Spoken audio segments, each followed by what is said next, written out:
Con Tommaso Volpe a commentare questa vittoria per 7-3 del Breganze. È stato importante, dopo 2 sconfitte consecutive, ritrovare il feeling con la vittoria, no?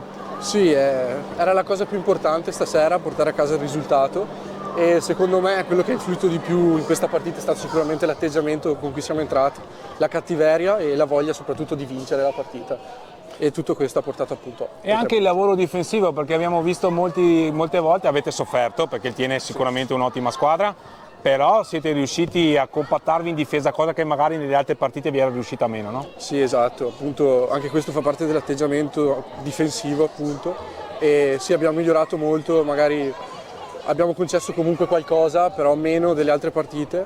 Poi ci hanno anche graziato i pali, le traverse a volte, il portiere ha parato molto e quindi tutto è andato per il meglio stasera.